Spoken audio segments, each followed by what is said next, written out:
Hi.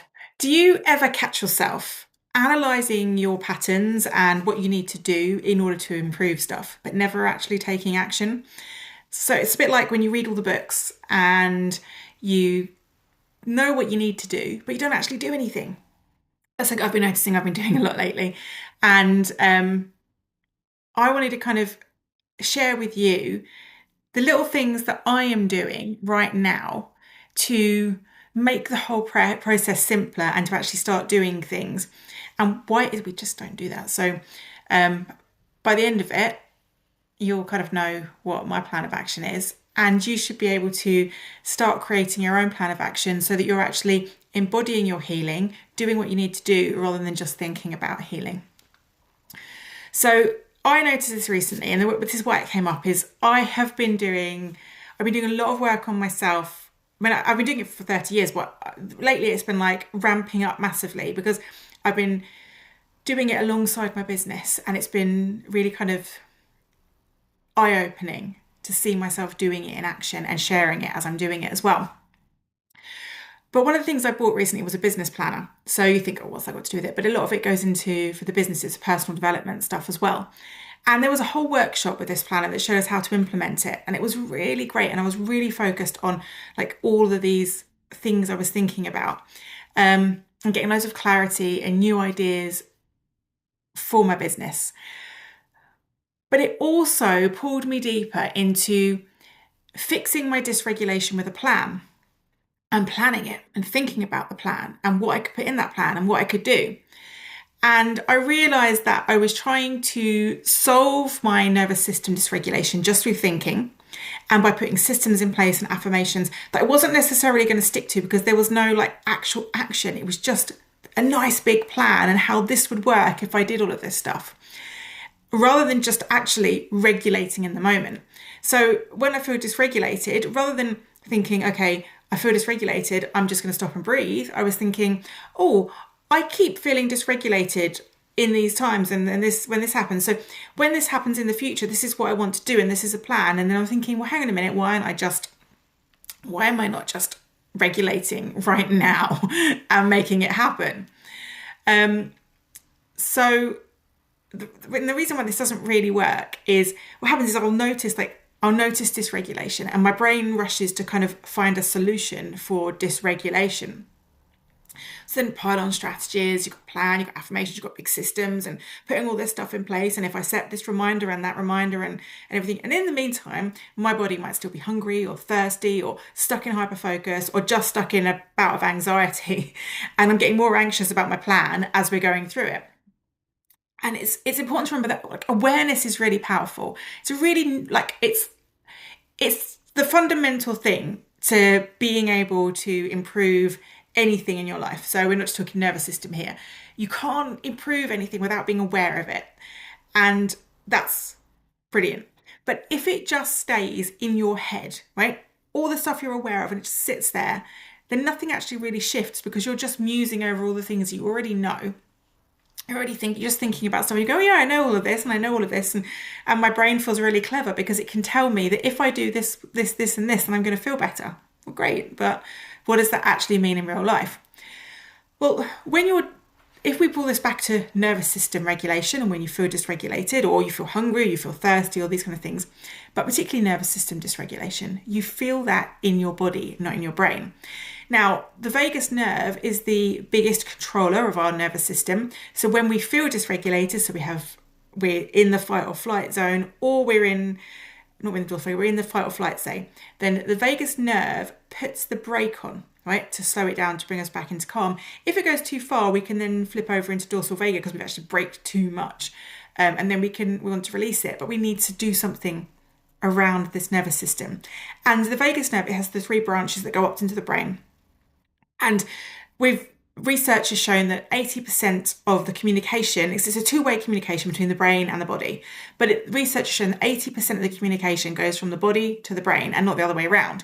So when we're trying to think these things through, we're not actually shifting anything in the body.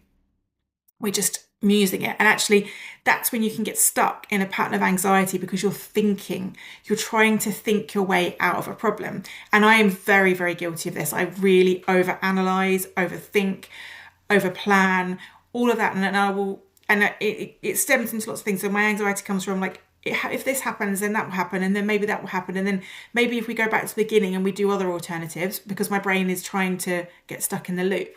So one of the ways you can do that is to break that loop, and come back into the body. And so you can think of it this way: trying to think your way out of regulation is like trying to read a book about swimming while you're drowning. It's not going to help at all.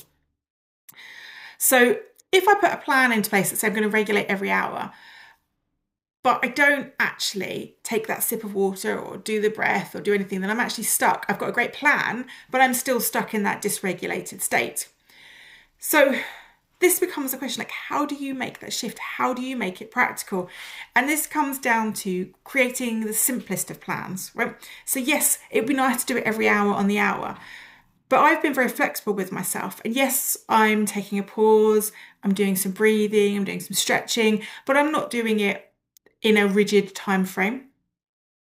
I'm looking at my work and I'm looking at what I'm doing, and I'm saying to myself, when you get a natural break, so you get up to go to the toilet, say, because we all have to do that from time to time, then that can be a time to stop, pause, breathe. And I'm allowing myself to just do that and make it part of my routine. Because the more we can add what we're doing to our existing routine, the easier it is. And so it's just about allowing me to flow into it, allowing that awareness. So when I get that awareness, I've not got set formula, right? There isn't a 5-step formula to perfection. Okay, so what I'm thinking more is, if I feel dysregulated, right, what do I do then and there?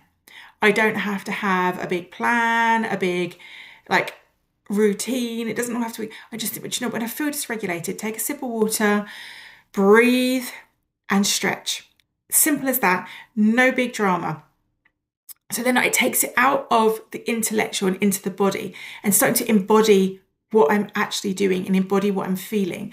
So this comes down to as well, and this does come back to the awareness, but it comes back to a different kind of awareness. So rather than being aware of what's in our brain, tuning into being aware of what's in our body.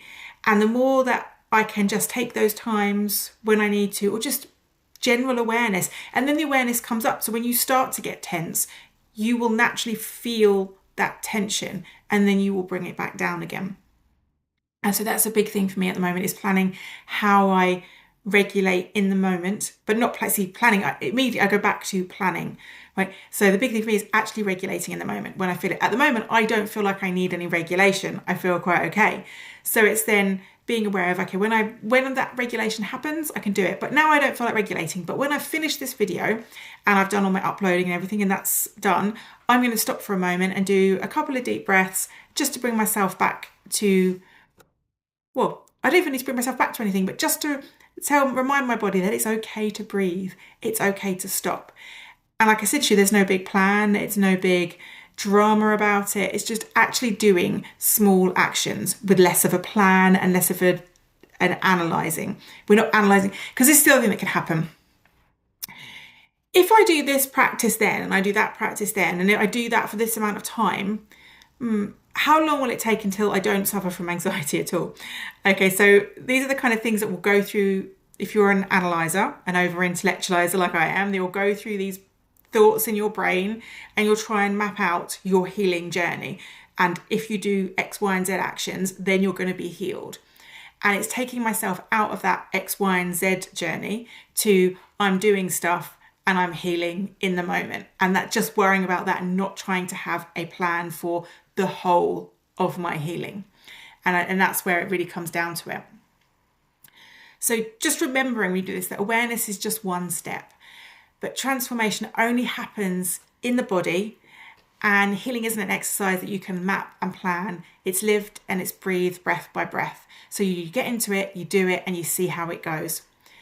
So if you found this useful, remember to like and subscribe my video, and join my Sacred Pause group, which is a free group on School, and the link is in the description. And I would love to see you on the inside, and we can regulate in action together.